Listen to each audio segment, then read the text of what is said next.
Hmm. Meron tayong i-share kasi diba yung episode 5, nakalagay doon episode 4. Ang dami Kahit kasi eh. nung recording natin, sinabi natin, okay, recording for episode 4, ganun. Ah, So, i-explain mo bakit yung okay. episode 5 ay nakalagay episode 4.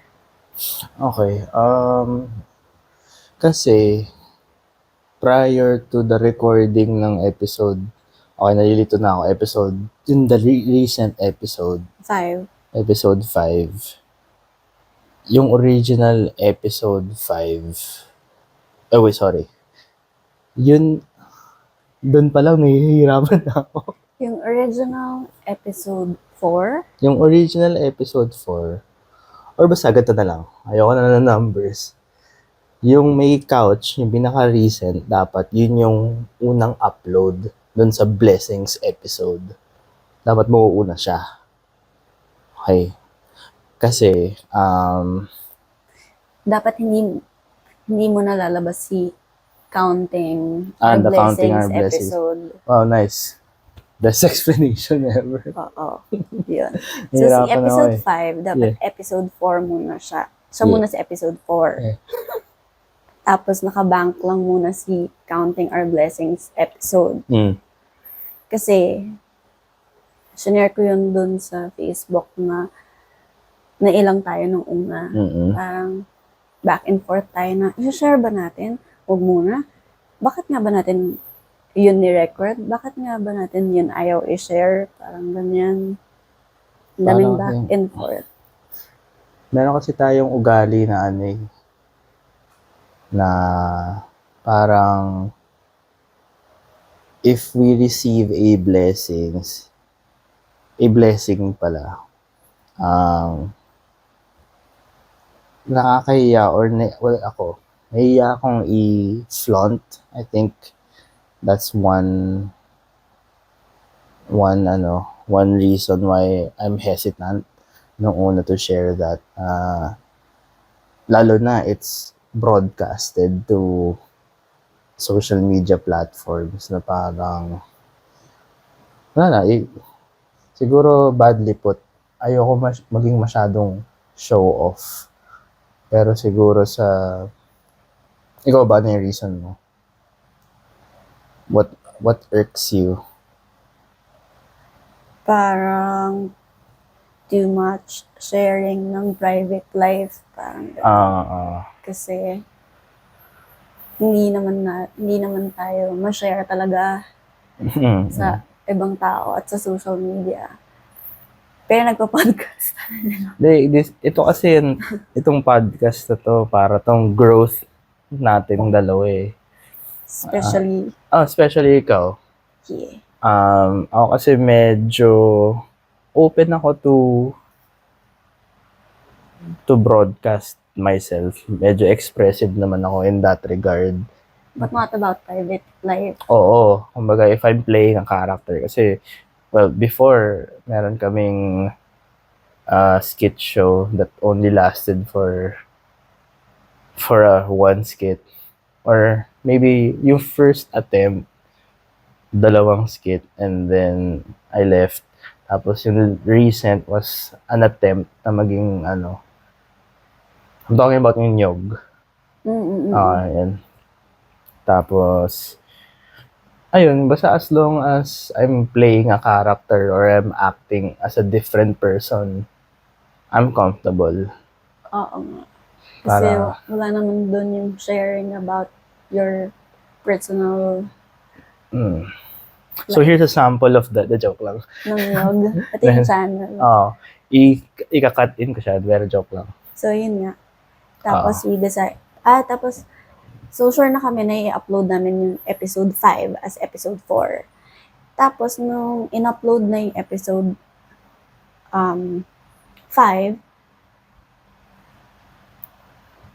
nakita mo na same time yung runtime nila pareho. Makikita nyo rin yun yung episode 4 and episode 5.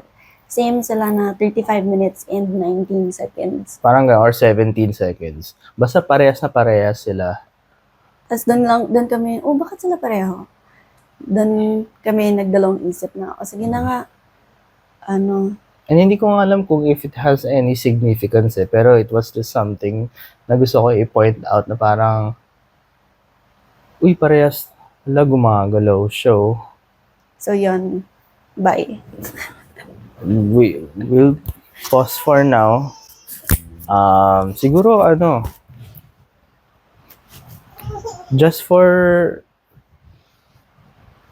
now, habang ako lang mag-isa. Okay lang ba yan? Hi. Sige, ipapause ko na. Pagbalik ni Christine, okay ba yung shorts? Okay. Kamusta sa'yo ang pagpa-podcast?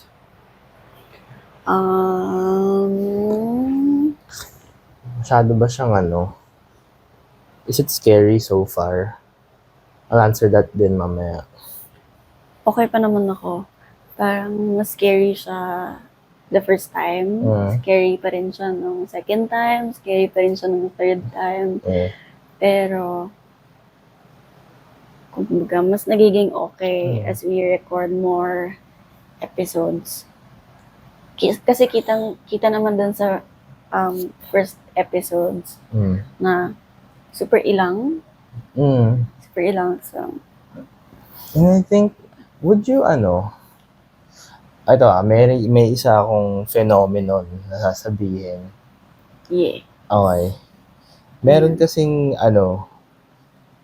hindi ko na ko study siya, na pag nag-i-English ka daw, nag-iiba yung personality mo. Ikaw na si English Christine. Tapos pag nagtatagalog ka, iba na rin, parang, hindi siya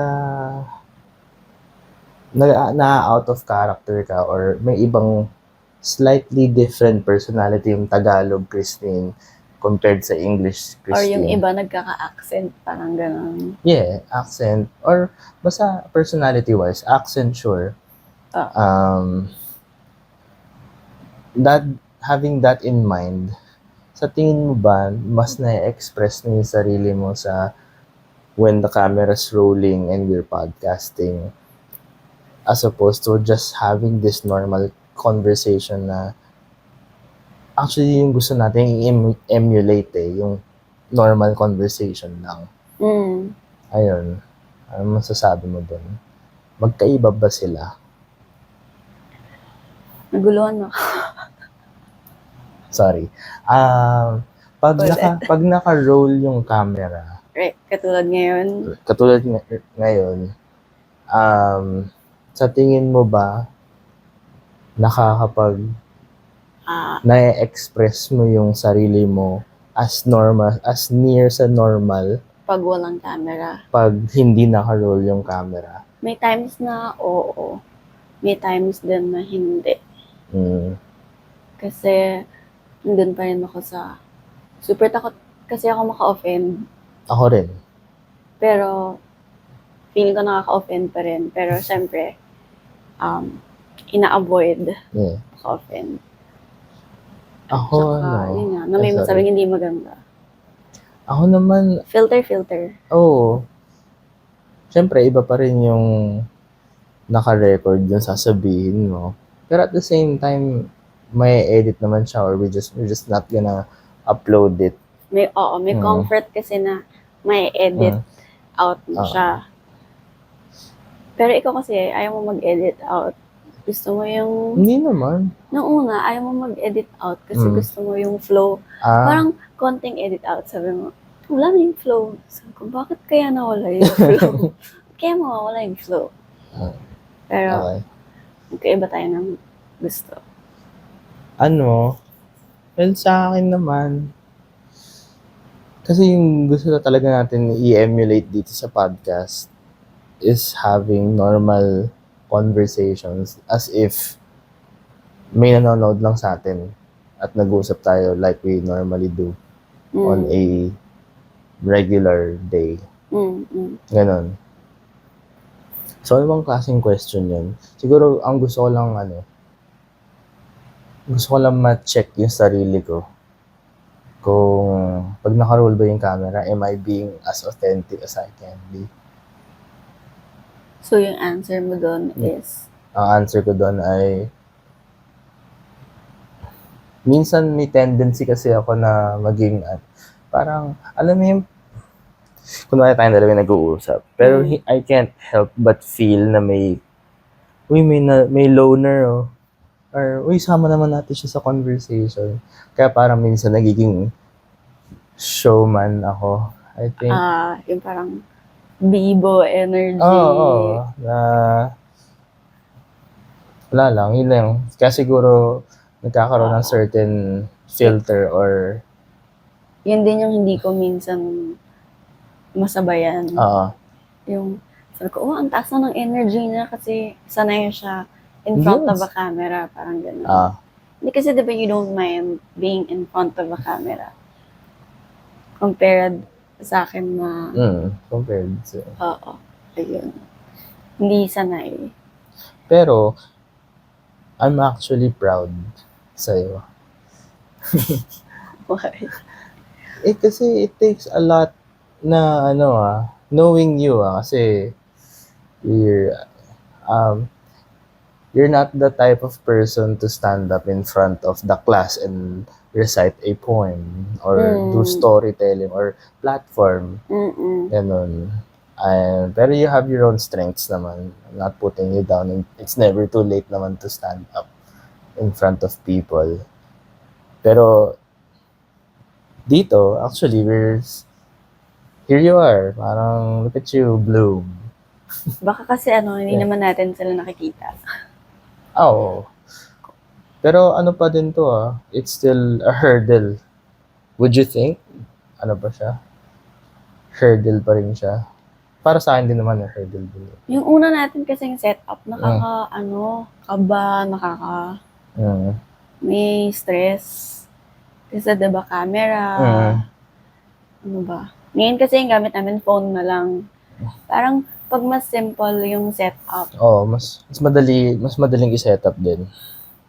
Oo, kasi minsan nauubos yung oras. Pagkatulog ni Atara, syempre naghahabol ka na ng oras to record. Pag masyado maraming setup, mauubos yung oras. Pagkatapos mo mag-setup, gising na siya. So, ayun nga. Parang mas simple yung setup, naging phone lang and couch. Mas... Yung kumot. Oo, yung kumot kasi nata-feeling ko, shield ko. Oo. Ako din, kasi naka-shorts lang ako eh. Kaya, yeah. May konting lakas ng loob magsalita. Tsaka, may ilang pa din kasi hindi naman na natin pinapanood, or ako, hindi ko na ulit pinapanood yung na-record na natin. Kasi baka i-criticize ko na, wala, dapat di ko to sinabi. Wala, dapat ganito yung sinabi ko. Tapos, pwede edit out mo na lang to, or wag na natin to i-upload. So, hindi ko na siya binabalikan.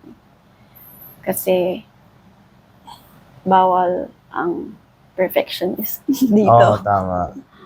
Walang oras, Tevia. Perfectionist dito. Intro na lang ilalagay natin. Oo, kasi nga, meron lang limited time to record. Tapos even kahit nagre-record pag magising si Atara, kailangan kung pumunta sa kanya para mag-milk siya sa akin. Na nagagamay naman na natin. Nakakabalik pa rin naman to continue the recording. It takes practice. Oo. Siyempre, mas gusto ko pa rin na maging as comfortable and mas natural yung pag-uusap natin. You're doing great. Parang ngayon. Yeah, you're doing great. Yes. Of course. Hindi kita pinano. Ito, highs and lows ng week. Yes. Sa I'll start. Kaya sa pagbantay kay Atara or being a parent in general. Ay, wait lang. May pahabol ako. Uy. So, nung nag-start tayo mag-podcast, kasi sobrang opposite tayo. And, di ko nga alam paano tayo kinasalit. Sobrang opposite. O yung opposite sa track. How Wala lang yung did, t-shirts. yeah, wala na. How did you parang expect na mag-work yung personalities natin sa isang podcast?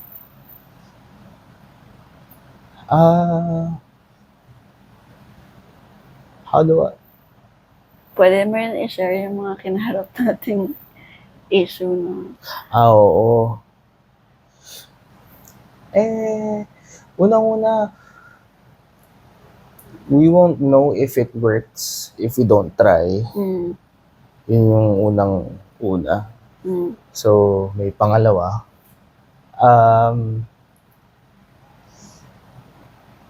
Maganda yung different personalities natin and syempre may dynamic yan or may chemistry na I blurt out an opinion and it's interesting kung ano yung take mo as a, how would I describe you? basta take ko. Basta take. Okay na yun. Oo, tama. Sorry. Baka humaba pa yung usapan. Hanggang Hindi, pagpatay. okay. Yung personality mo. Or perspective ko. Yun. Okay. Yung perspective mo. Sa perspective ko. And Ano yung mga issues na nakaharap natin so far na naalala mo pag nagre-record tayo ng podcast? Due to differences in personality. Kasi ako, feeling ko yung, mukha akong extrovert, pero I would say na introverted ako. Siguro when I treat this as a performance siguro, and feeling ko naiilang ka when I'm quote-unquote performing. Parang yun yung una natin mga pitfalls na Bibo energy. Parang masyado akong nagiging master showman. Oo, di ko masabayan. And siguro, may kasi nakikinig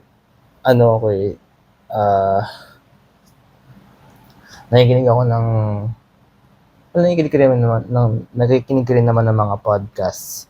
Pero minsan may napipick up ako sa mga comedy podcast na a-apply ko yung sarili ko and na-apply ko yun sa akin, and siguro mako-curveball ka or mata-thrown off guard ka. Anong gagawin ko? Anong react ako dito? So, yun siguro yung isa sa mga naging problems natin. Parang hindi ko gets yung sinasabi niya. Masyado lang akong sasabihin ko dito. Masyado akong hosty. Usually kasi gusto ko prepared. Ayun pala, diba yung una? Gusto ko ako prepared. Meron tayong listahan ng pag-uusapan natin. May bullet forms, ganyan. Tapos ikaw naman, hindi ka sanay sa ganun, na may listahan. Parang feeling mo nalilimit ka na, ito yung pag-uusapan natin. Tapos tingin ka ng tingin na parang, ano na yung next, ganyan. Pakiramdam ko kasi pag meron ng script, yung brain ko would, say that na lang. Kumbaga, ang weird nga I wouldn't say na magaling ako mag-improvise, pero kung mag-uusap weakest ako doon. Kung mag-uusap lang tayo natural, and kung as in sobrang random lang na bahala na kung ano mangyari, kaya ko magsalita. Pero pag since may script na ako, and then after ko sabihin yung script na yun, yung written script na yun, parang hirap na ako magkaroon ng jump off point na parang, nasabi ko na this is done, tapos na. Na seal ko na yung box. So, yun yung isa nating difference. Ako kailangan may notes. Ayun.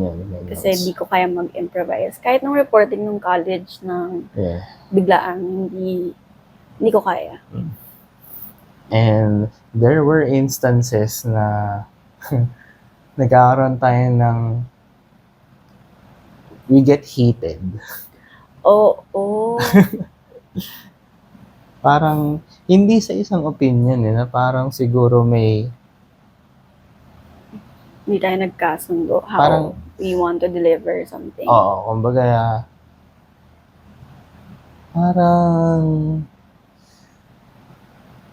parang, ano ko ba to explain? So there were a few episodes na nirecord natin tapos hindi natin gusto. The energy was off. Both of us were parang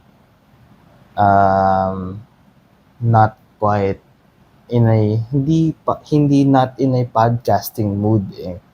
Parang may mga topics or may mga bagay tayo na nasabi na did not sit well Oo. and nagiging heated. So siguro Hindi na nakalabas. hindi na nakakalabas. Tapos parang mag-uusapan natin na parang ayoko tong panoorin. And what more pa kaya ipapanood natin to sa ibang tao. Oo. So yun din siguro. Pero, ano naman, we try to teka sige, hinga muna tayo. And Oo. then, try to Try again. Parang light conversations, just enjoy. Ganun eh. Ayun lang. Ano ba? Or may mga topics may topics ako na gusto kong pag-usapan, hindi niya feel. May topics ka na gusto mo, di ko din feel. Ganon. Kasi nga, magkaiba nga. And yun din siguro yung mga,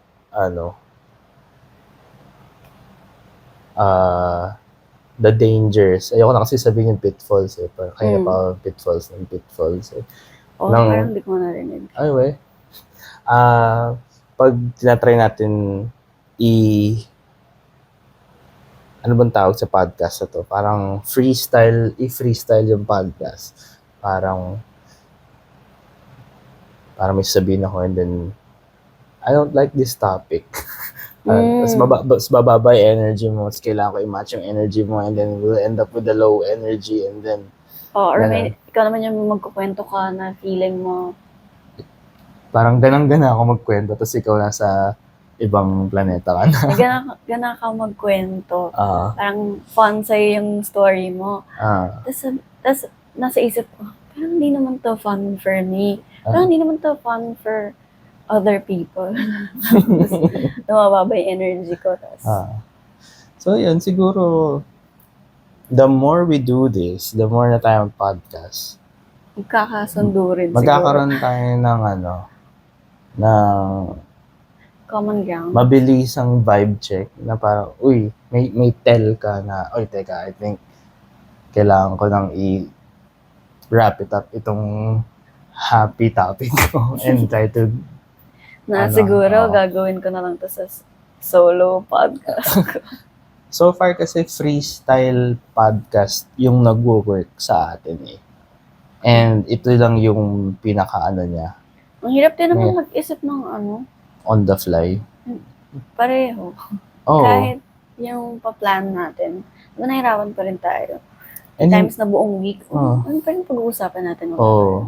Kasi ayoko pa mag-dive in sa mga current affairs. Parang feeling ko, ito yung mga gusto kong pag-usapan na tayo na lang siguro at the safety of our home without us being scrutinized.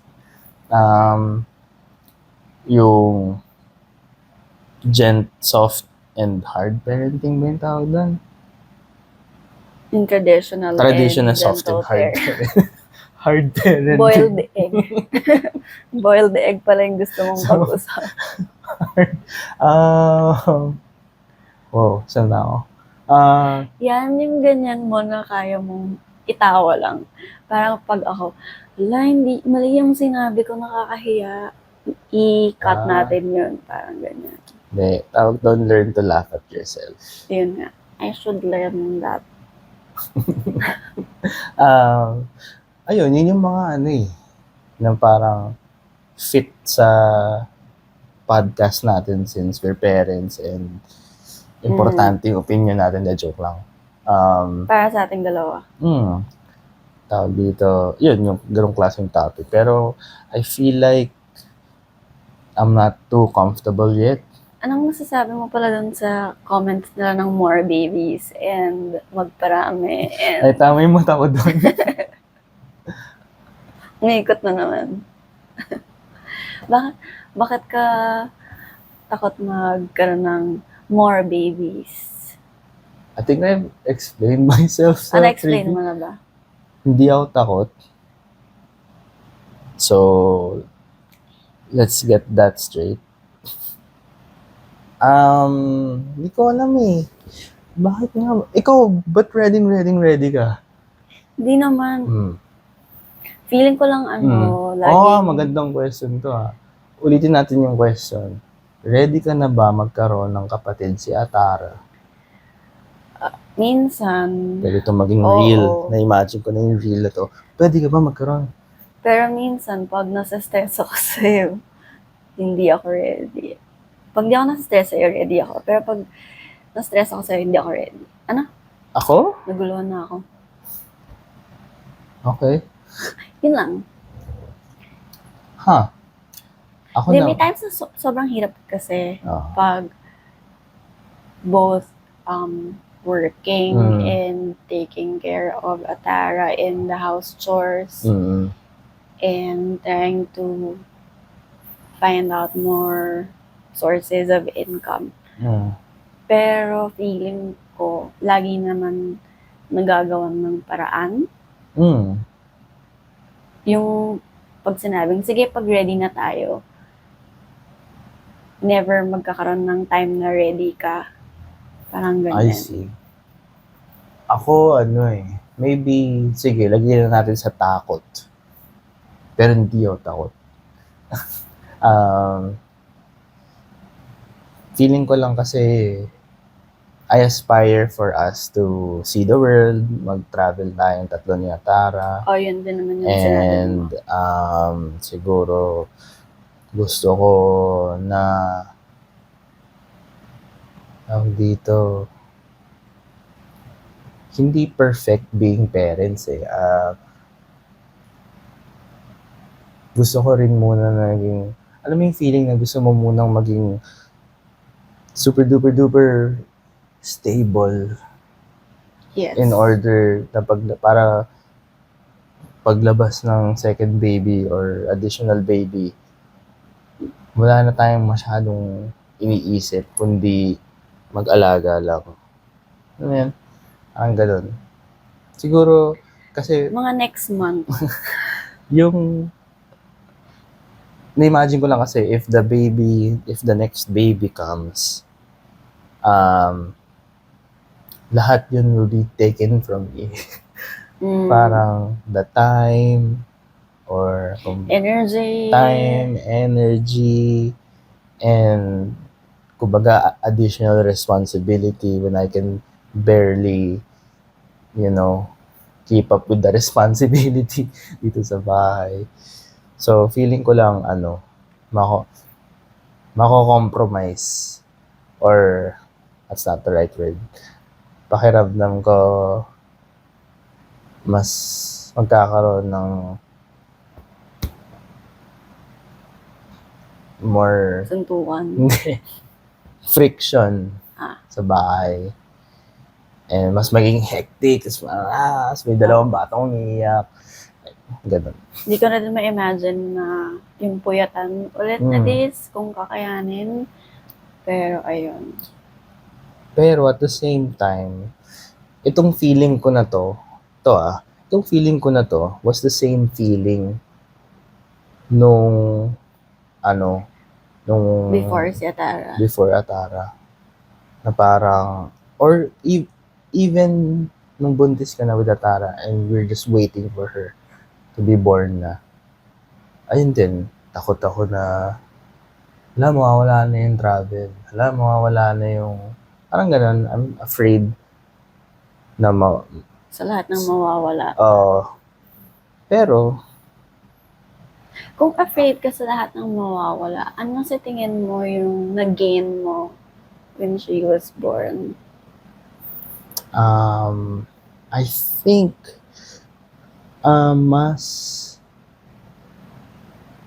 sa tingin ko mas Nagkaroon, ito Ayusin mo kasi papanoorin to ni Atara pag Hindi, ito laki niya. Tar. Feeling ko, mas nagkaroon ako ng oras sa passion ko, which is mind-blowing na ang labo. Kasi, ito naman, before Atara, you have all the time in the world. Tapos, pero, ang dami mo ng oras mag-procrastinate. Procrastinator ako parang, ang dami ko oras. So, I can siguro chill muna and then just do my work later. Pero nung dumating si Atara, yung time mo na to is precious. So, you have to do your work. Ang dami mo na palang magagawa sa 1 hour, sa 2 Oo, hours. kumbaga, okay, tulog si Atara. Ito yung regalo of time. Gift of time na nasa sa kamay mo ngayon. Rare lang to. Rare lang to. So, carpe diem. Yan. Yun ang gagawin mo doon. Make the most out of this precious time that you have. So, yeah. So, nag-gain mo yung time? I think mas productive. Mas productive. I feel like mas na-appreciate mo na yung time. So, anong resulta na itong usapan na to? Sana matuwa siya sa sagot mo pag laki niya. Siyempre, may improvements din naman. Yung high and low mo this And additional doon, Oh. parang na-imagine ko lang na at first, sobrang hirap. Pero, ang hirap naman talaga. sobrang hirap pagdating niya, everything's, kumbaga talagang, para kang sinala sa deep fryer. Tapos, yung tudog ng deep fryer, yung cry mo for help. Experience mo na malagay sa deep fryer. Pero, magkakaroon ng switch sa brain mo. Parang meron kang hindi ko siya ma-explain pero in video game terms na lang. Sa Sige video nga, games kung kasi, magets ko. may skills. Oh. Okay? Na nakalock pa. And ma-achieve mo lang yun. May mga prerequisites siya. Pag ma-achieve mo yung certain strength, certain agility, or certain level. Pag naabot mo na yun, through experience, ma-unlock mo yun. So, feeling ko, nung na-meet ko lahat ng prerequisites na yun, na-unlock ko yung dad skill na level 1. Sa level 1. Syempre, level 1 yan. Kasi yung dad skill na yan, kailangan mo nang i-level up. So, nakikita mo ba ngayon kung anong level na ng dad skill ko? Ilan? Hindi, tinatanong kita. Feel ako, huwag natin lagay yun, no? Huwag natin, yes. Lagay na, okay. So anyway, highs and lows. Hindi, wala naman sa sukatan. Hindi masusukat. Baka sabihin mo dyan ang judge ko Hindi. Gawin mo naman more than 1. 1.5. Tough crowd. Sabihin ko naman sa mom skill mo. Oh. Di ba?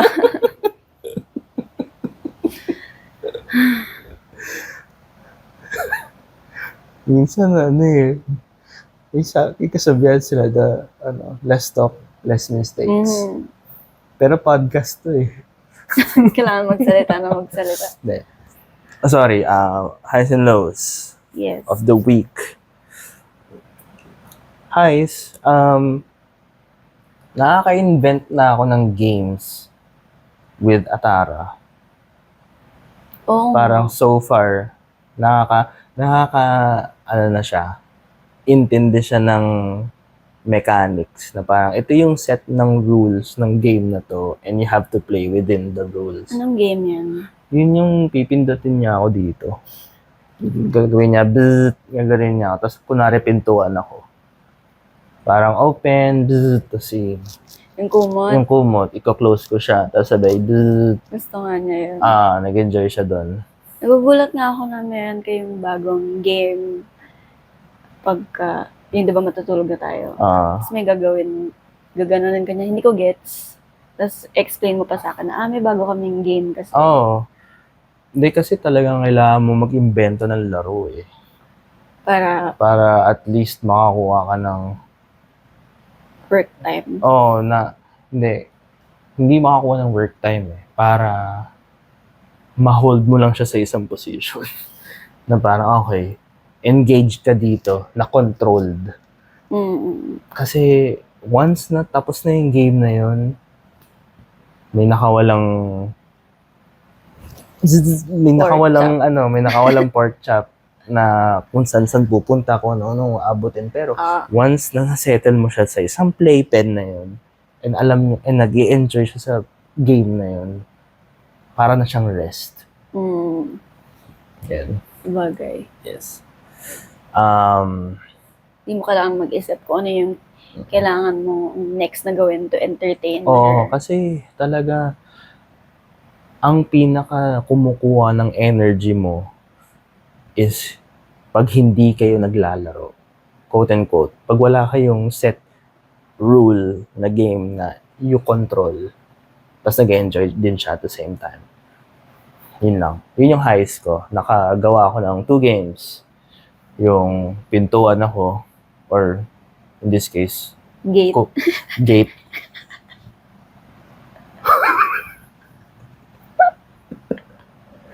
Took me a while. Sabihin ko sana kumot.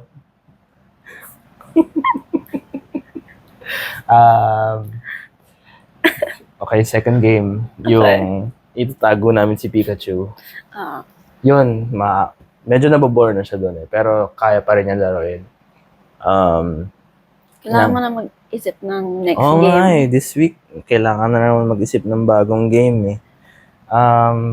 Tatago niya si Pikachu, tapos bulong sa akin, Pikachu, gumaganon siya. Sabi, saan? Ganon. Yun yung tumatawa siya, diba? Ituturo niya ako nasaan, tapos bubuksan ko yung blanket. Si Pikachu nga. Tapos tatawa siya. Tapos gagawin niya, tatago niya ulit. Mababaw ang babies.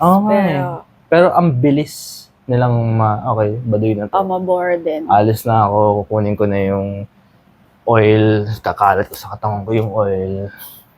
Yun yung pinakayong ginagawa niya ngayon, which brings me to the low. Meron siyang nilalaro na oil. Pang ano yung niya massage kasi oil niya. Pag sinisipon. May ginawa niya laruan. Bubudburan niya yung kamay niya ng oil. Tapos, gaganin niya. Tapos, didilaan niya. Tapos, napipigilan mo. Of course. Unang-una, chinek ko muna, is this safe sa bibig ng bata? Tapos nakasulat lang, keep out of reach children. So, yun na siguro yung indicator na itago ko na. So, tinago ko na. Pero, magagalit siya. Asan na yung psh-psh? Yun yung tawag niya. Di sige, bibigay ko yung psh-psh sa kanya. Sasabihin ko, basta wag sa mouth. Okay. Hindi siya makikinig, of course. Gagal siya. Kasi nakatingin siya sa akin. Gagawin niya yun. Unti-unti niya ilalapit yung oiled up hand niya. Tapos sabi ko, itatago ko yung psh-psh. Tapos tatawa siya. I'm guessing yun yung game. Inisin si Papa. Oo nga. Gets niya. Nakakaintindi siya eh, diba? Oo. Nangiinis lang siya. So yun yung stress sa akin pag nangangasar siya. Tsaka marunong na siya kasi nag-I love you tayo sa kanya. Tapos na-realize lang natin yung high and low mo. Na-realize ko lang na marunong na pala siyang mag-I love you pag may kailangan siya. Di ba sinabi lang niya? Nakalimutan ko na kung ano yung gusto niya. Yung sa akin din. Yung I love you. Parang nga siyang AI eh. I love you. Kasi may kailangan. Pero yun, marunong na siya. I love you, Papa. I love you, Papa. Please. Parang ganun siya magsalita. Just cute. Ikaw, ano yung highs and lows mo? Sobrang cute niya pagka tinatawag. Pag lalapit siya sa akin, gaganon siya sa mukha ko. Sabihin niya, Mama. Kasi gusto niya pala ng milk. Pag gusto niya ng milk, lalapit siya sa mukha ko. Yeah. Tapos magpapakit siya, Mama. Yan. Natutuwa ako pag ginagawa niya. At saka, nagsispend kami ng time mag-exercise. Oo, sa'yo nga pala yun. Ikaw naglagay yun nun eh. Oo, ginagaya mo. Yung, gusto ko kasi makapag-stretching Maging man gate lang. ka rin, okay lang. Hindi ko siya inaangkin. Yung Door. Door lang, okay. Gusto ko makapag-stretching man lang. Parang a few times a week. Tapos, naging bonding na din with Atara. Tapos, nagigising na siya. Speaking of, no? Yes. Yung low is pagka gabi na, ayaw pa niya matulog at nanunulak pa siya. I-share ko yung low na yan. Pero bilisan mo lang kasi nagagalit na siya. Yung labas-pasok tayo ng kwarto. Kasi gusto niya lumabas. Kasi gusto niya. Ayaw niya pang matulog. Ayan na. Okay na tayo, no? Tapos na yung episode 6. Bye. Bye-bye!